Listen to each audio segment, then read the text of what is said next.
Intouchable, Parasite, Dernier train pour Busan, vous l'avez compris, les États-Unis n'aiment pas qu'on fasse des bons films avant eux. Et vous savez la méthode qu'ils ont trouvée pour en profiter? Activer les sous-titres comme tout le monde? Non, racheter les droits du film et en faire un remake américain bête et méchant. Vous l'aurez donc compris, aujourd'hui on va aborder ensemble sur Netflix le film The Guilty et voir s'il s'agit lui aussi d'un remake américain bas de gamme comparé à son œuvre originale sortie à peine 3 ans auparavant. Alors, Jake Gyllenhaal magistral ou bien tout simplement remake inutile, c'est ce que je vous propose de découvrir ensemble dans cette critique.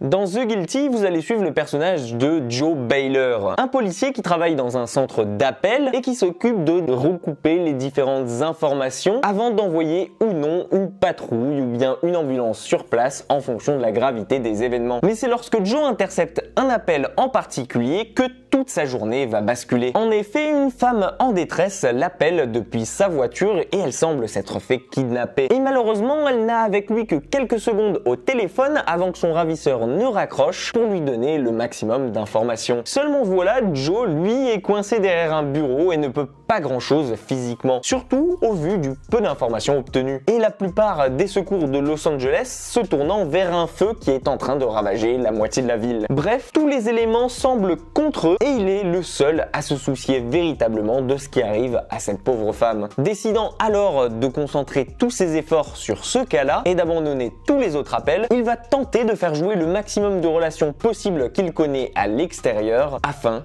de retrouver sa trace. Mais alors, est-ce que ce Guilty, ça vaut le coup? Eh bien, oui et non. D'une part, et si j'étais honnête, je vous dirais que le film est plutôt pas mal bien porté par un Jake Gyllenhaal en pleine forme dans le rôle principal. C'est un huis clos bien rodé, se déroulant uniquement dans une seule pièce, ce qui nous permet facilement de rentrer dans le rôle du personnage principal, de se mettre à sa place et d'avoir très peu de moyens de distraction. Car, mis à part son personnage, tous les autres personnages avec lesquels il va interagir seront au téléphone. Un peu comme l'avait déjà fait Ryan Reynolds à l'époque dans Buried. Et si on s'arrête à là, on peut considérer qu'il s'agit d'un très bon thriller, haletant, attachant, avec une excellente trame, et pourtant, personnellement, j'ai pas du tout accroché. Mais alors, pourquoi? Eh bien, peut-être parce que 3 ans avant est sorti exactement le même film, et que la première chose que j'ai remarqué en lançant ce remake sur Netflix, c'est qu'il s'agit tout simplement d'un copier-coller bête et méchant. Et alors, si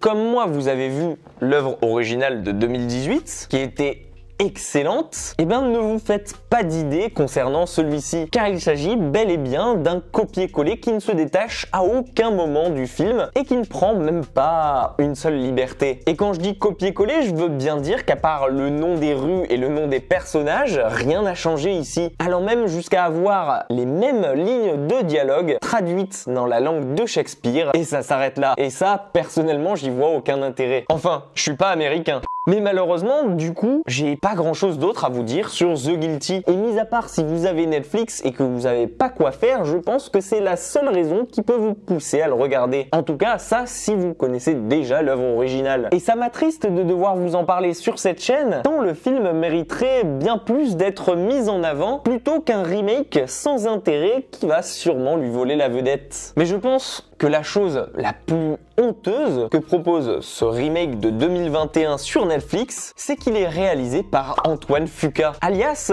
l'homme à l'origine du Roi Arthur de 2004, de Training Day ou encore des 2 Equalizer, des films à 100 lieues de ce qu'ils nous offrent aujourd'hui avec ça. On dirait que c'est juste un cahier des charges qui devait être rempli et qu'ils avaient besoin de n'importe qui pour tenir la caméra. Aucun intérêt. Bref, pour ma part, vous l'aurez compris, The Guilty est une immense déception, bien que je m'y attendais. Non pas que le film soit mauvais en soi, il est tout à fait regardable, mais bien pour toutes les précédentes raisons que je vous ai citées. Et je ne peux que vous conseiller de foncer regarder l'original qui pour 4 € sur Amazon Prime peut être loué. En tout cas, n'hésitez pas à me dire en commentaire si vous connaissiez déjà l'œuvre originale et ce que vous en avez pensé par rapport à celle-ci si vous l'avez vue. Pensez à liker la vidéo si elle vous a plu, à la partager pour donner de la visibilité surtout à l'œuvre de 2018. Prenez soin de vous et comme d'hab, nous on se dit à très vite dans une toute nouvelle critique.